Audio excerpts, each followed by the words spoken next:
Kyle, should Arthur Smith be fearing for his job right now?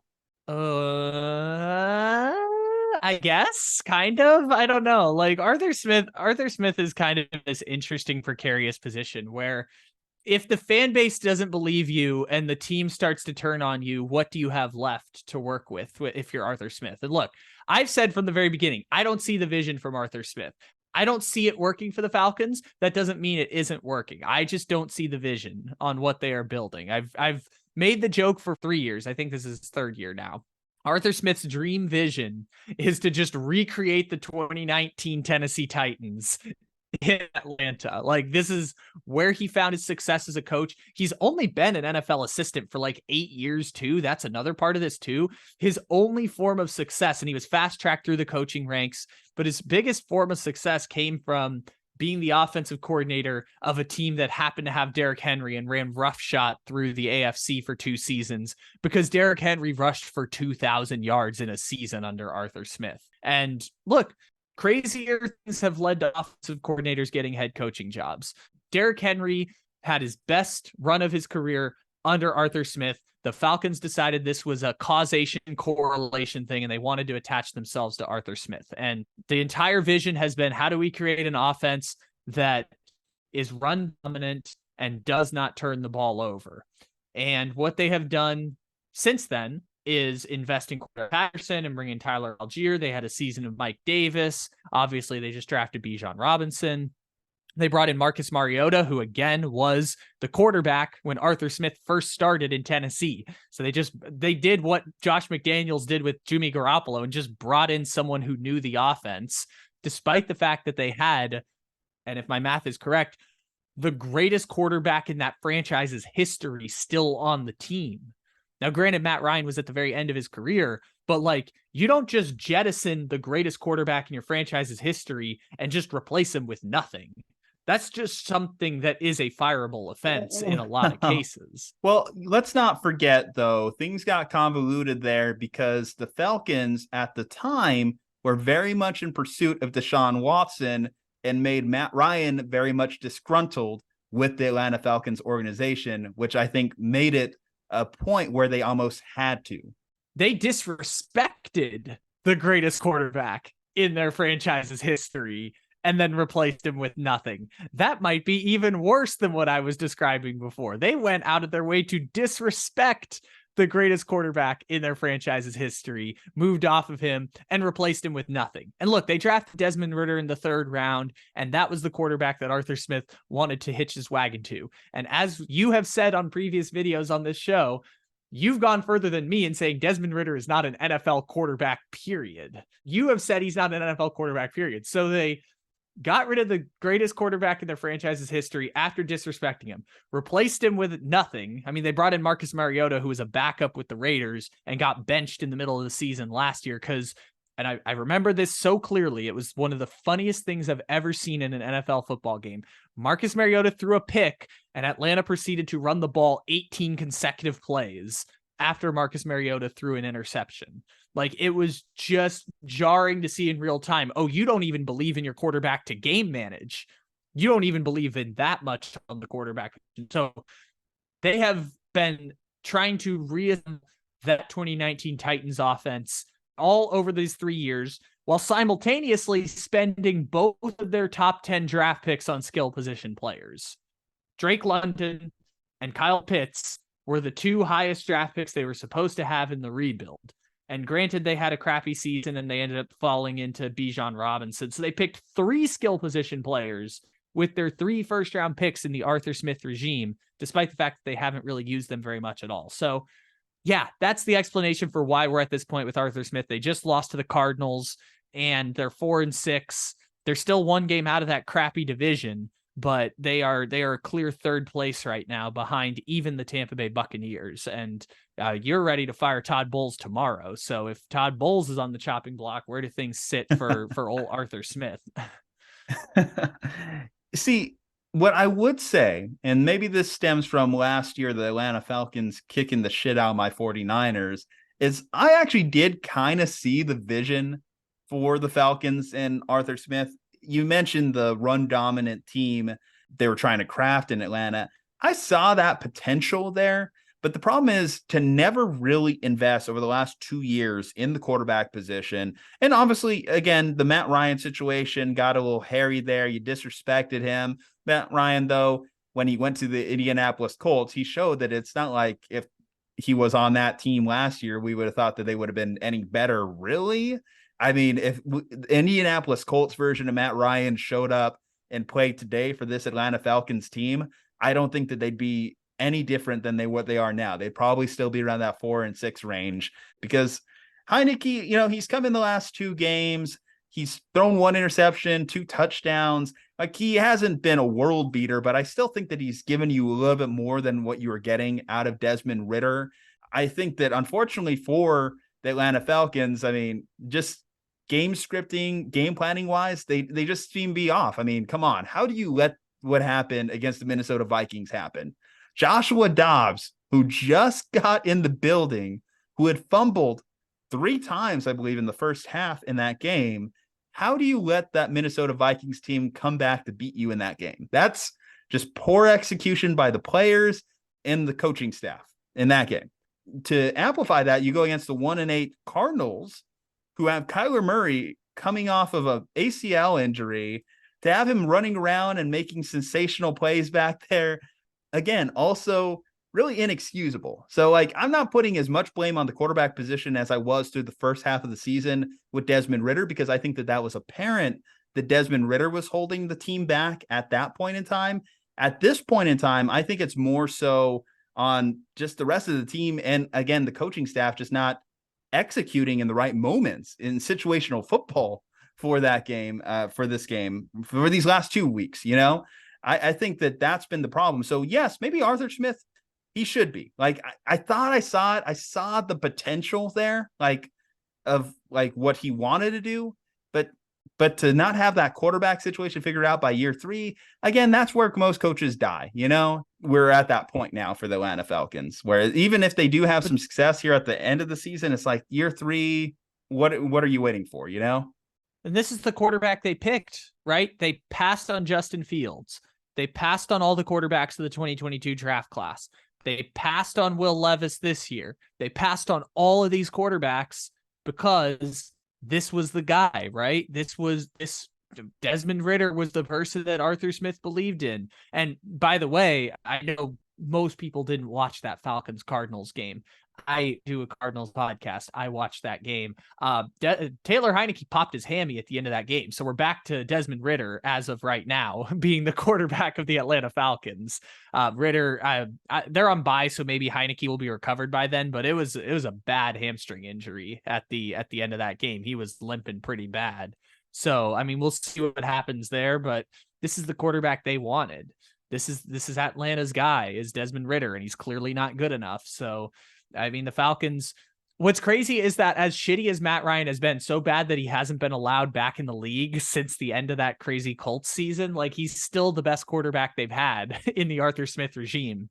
Between Marcus Mariota, Desmond Ridder, and Taylor Heinicke, like, he's somehow the best quarterback they've had in Arthur Smith's tenure. And that's a damning indictment of them and that evaluation process. And at the start of the year, there was confusion about whether the Falcons defense was actually good or not. Like, they were 6th in scoring defense, but they were like 26th in DVOA. It's pretty clear they're not good.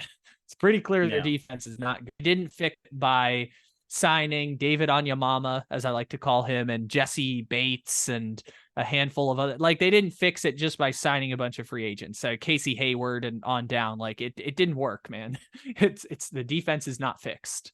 Yeah, through the early point in the season, they looked like they were a little bit better. I still think AJ Terrell is a solid building block in their defensive secondary.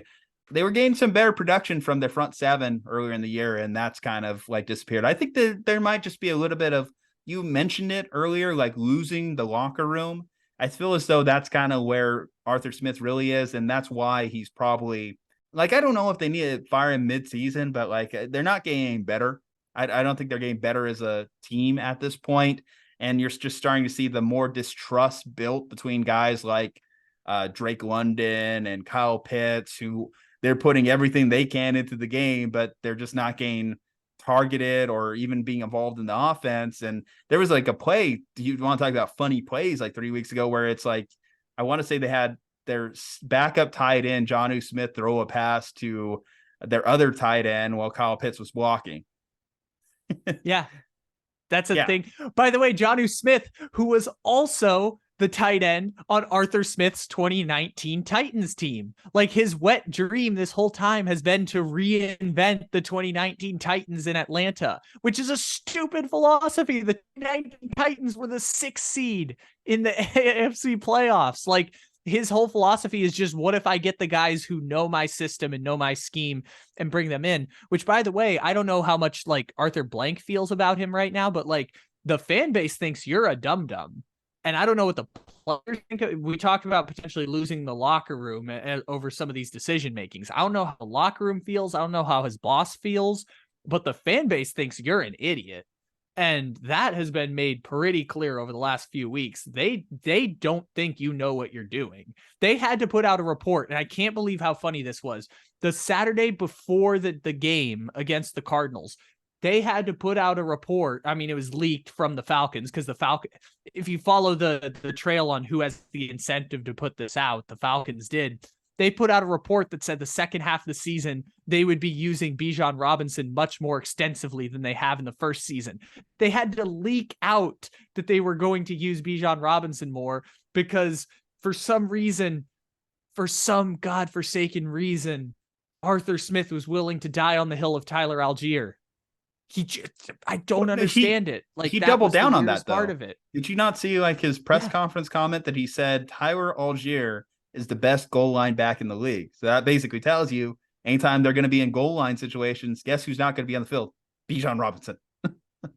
But then they did have to, they're being bullied into playing Bijan Robinson. And how crazy is that? They're being bullied into playing Bijan Robinson more. They're being bullied into throwing the ball to Kyle Pitts more than 2 times a game. Like, the Falcons, Arthur Smith is becoming a punchline. It doesn't help that he has the mustache. And it doesn't help that his dad is FedEx Fred. And it doesn't help that he goes on the fucking Pat McAfee show every week and gets made fun of because they keep asking, why don't you use Bijan Robinson more every week? Like, it's not going great for Arthur Smith at this point. And again, I don't know if it's losing the locker room. They had to put out the report. I think it was Sports Illustrated who reported it. I don't know who their insider is, but it was like, Arthur Smith would be protected until the end of the season, at least. They weren't going to make a mid-season change right now and essentially admit defeat on the season. But like, the fan base thinks you're dumb, and that's going to be hard to overcome if you're Arthur Smith. Because like, unless they, with possibly Desmond Ridder back as their quarterback, unless they turn this thing around at the back end of the season, I mean, it's going to be what I'm thinking now. It's going to be 7-10, 7-10. And whatever they finish this season under the Arthur Smith regime. And I don't think he's going to be able to survive that, especially if there's already questions about his job security. So I don't think the Falcons are going to be in a position to draft a quarterback this coming year based off where their win-loss record currently is and where they're trending as a team. But what I would say is that something to keep an eye on is, obviously we talked about it last week, how many teams that will be drafting a quarterback but already have a quarterback on their roster are going to be at the top of the draft this year. I would expect the Falcons to be very much involved in those trade discussions. So if a Kyler Murray does become available, if a Justin Fields does become available, if even Daniel Jones does become available, which I think, based off the way this team has been run, especially if Arthur Smith is back, I feel like Daniel Jones is probably going to be the guy that gets sent to Atlanta, if not a Ryan Tannehill, probably. Exactly. Ryan Tannehill is available this offseason just to go get Ryan Tannehill, aren't they? I feel like, if not, I'm going to be optimistic and say, for fans, maybe you can hope that your team goes out there and makes a trade for Kyler, or maybe that you can hope that your team goes out there and makes a trade for Justin Fields. Maybe he might be an improvement. Those are at least a couple options. If I'm just trying to think about what the Falcons can do to get better aside from just that head coach. Well, getting Justin Fields would be like ironic at the end, especially if they have a new head coach. Because remember, the first draft pick they had of the Arthur Smith and I forgot the name of the general manager. It's Terry something. He came from the Saints. The first draft pick that they had of their tenure together was the number 4 pick in the draft. when Justin Fields was on the board and they took Kyle Pitts. So wouldn't it be ironic if Justin Fields now ends up back in Atlanta at the end of this tumultuous 3 years? I want to preface that, though. I'm not saying that Justin Fields is a savior, and I'm not saying even in hindsight, like if I told you they drafted Justin Fields, is this Falcons team dramatically different than it is today? It might have a different feel. Like if we're having similar discussions to like what's going on in Chicago right now, where we're still like, is Justin Fields good? We don't know. He might be good. He does some electric things, but he's the overall game as quarterback, he still has question marks. I don't know if it would look any different 3 years later. Obviously, you subtract Kyle Pitts from that team if you do that decision.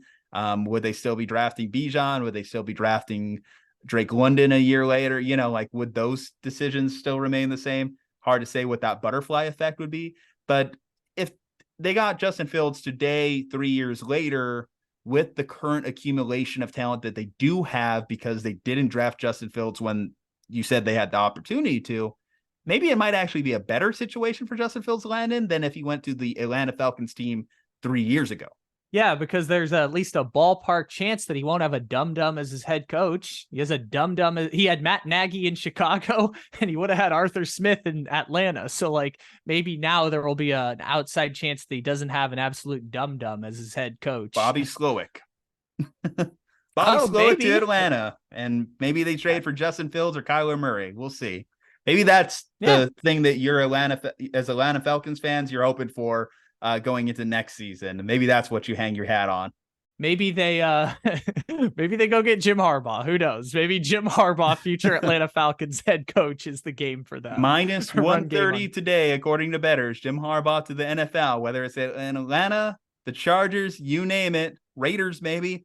We'll see. We'll have to see where that one goes. Ryan Day, future Atlanta Falcons head coach, to go coach Justin Fields. Ryan Day leaves Ohio State to coach the Atlanta Falcons. How about that? I would have to red flag that one, but that's a discussion for another video. All right, guys. Atlanta Falcons, Arthur Smith, hot seat. How hot is it? Like to hear your thoughts in the comment section. Leave a like on the video, subscribe to the channel, follow us on all our social medias from Juju and Kyle. Stay safe, happy, and healthy. We'll see you next time.